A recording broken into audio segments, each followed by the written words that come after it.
Hey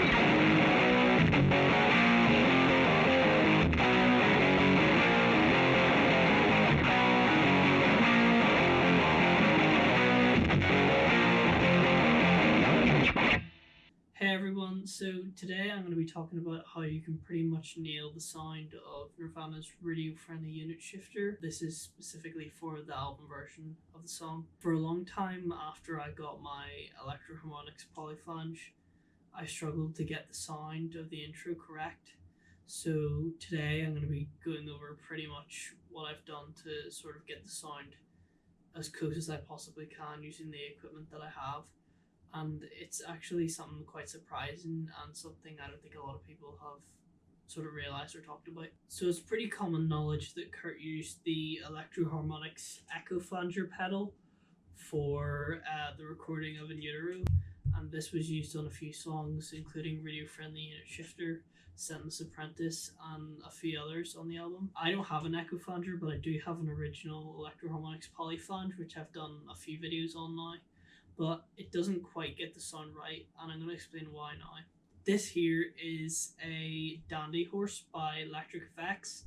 This particular one is built by Baska, so shout out to him for building this pedal for me. And this is pretty much a clone of the original Electro-Harmonix Echo Flanger. And the reason I'm using this pedal today is something which I've sort of discovered in collaboration with my friend John Pick. You can check out his YouTube channel. I'll link it in the description, but I'm going to show you exactly what I did to this pedal to make it sound like the Radio Friendly Unit Shifter intro. So for what I'm about to explain to make much sense, I'm going to talk about the original Echo Flanger slash Polycore slash Polyflange pedals. So here's my original Polyflange by HX. This one came after the Echo Flanger, but before the Polychorus.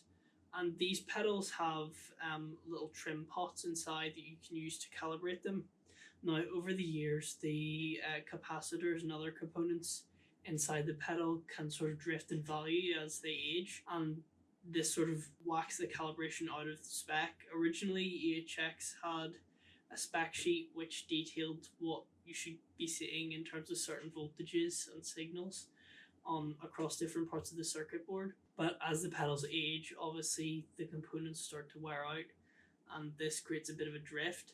So oftentimes these pedals can be way out of spec compared to what they would have left the factory like, and that's why a lot of them sound different from each other today. So nobody knows exactly how Kurt's Polychorus or Echo Flanger was calibrated, but you can sort of tell through listening to the album version of Radio Friendly Unit Shifter that his Echo Flanger is not calibrated to the default EHX spec, and it sort of drifted from that. And the easiest way to tell is by listening for the dry signal from the guitar. Normally, if the dry signal is split 50-50, you'll quite clearly hear the original guitar signal riding under the modulated waveform, and that is what gives it the 50-50 balance. So for Kurt's Echo Flanger on Utero, it's quite obvious that that balance is out of spec, as you can't really hear the dry signal from the guitar.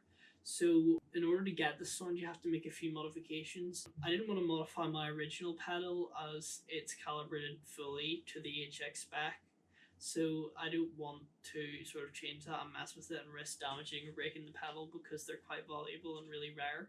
So I don't want to do that. So instead, I got the Echo Flanger, and these are actually really easy to open up and mess about with. So I'd highly recommend you do it if you have one of these.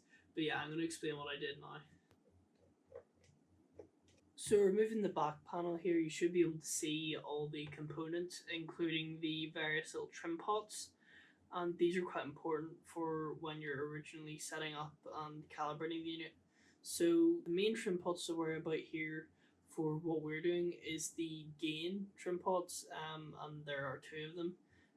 The gain one, I found, in my opinion, makes the most difference to the sound, just going by my unit and how it sounds, but I know other people's units and other people who own these have different sort of experiences with tweaking the trim pots.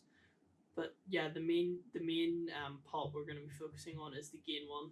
So by turning up this gain 1 pot clockwise, we can actually increase the amount of wet signal that the pedal is outputting compared to the dry signal. So the wet signal sort of increases in volume and the dry signal will decrease. This also has the adverse effect of increasing the feedback on the pedal. So I also adjusted the feedback pot in here and turned it down a little bit just to where the feedback was reduced to the most I could get it.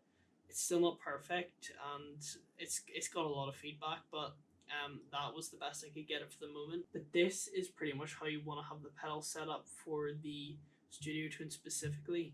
The live tone is a little different and I haven't fully 100% figured it out yet, but I will have a video on the sort of in Utero era live tones coming soon, so I should have it figured out by that time, but if not, I'll let you guys know. So once you have that mod done, the wet signal from the pedal's output should be much greater than the dry signal, and this is what really gives that sort of up and down whooshing effect that you hear in the intro. And I'm going to demonstrate that now with a few tests which I've done.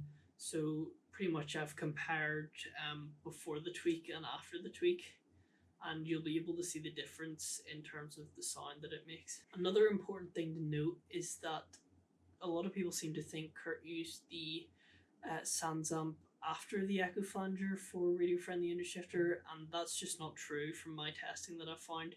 I found once you tweak the pedal to have this different wet dry balance, the effect sounds completely wrong. If you put it before distortion, it definitely comes after distortion, and this is the same way he used it for the live setup.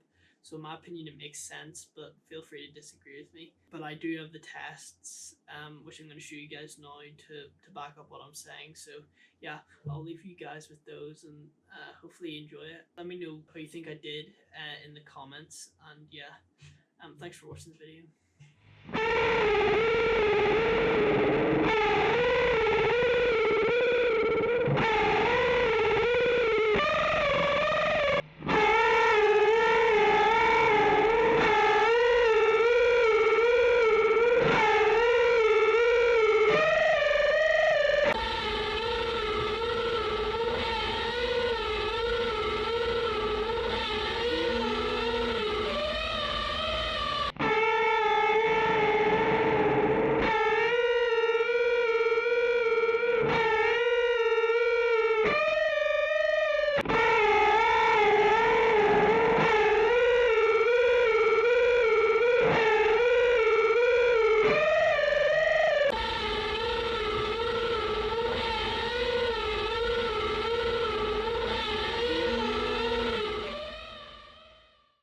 Small thing to note quickly is that I've sort of revamped my mic setup for miking my twin reverb, so I'll show you guys that now.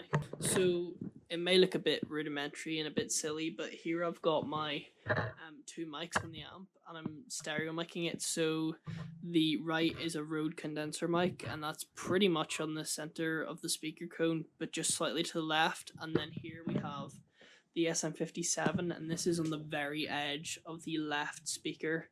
This actually makes a massive difference to the sound, and if you haven't experimented with mics before, I really recommend trying different sort of positions and mic combinations. But yeah, here's also the settings I'm using so far for this video.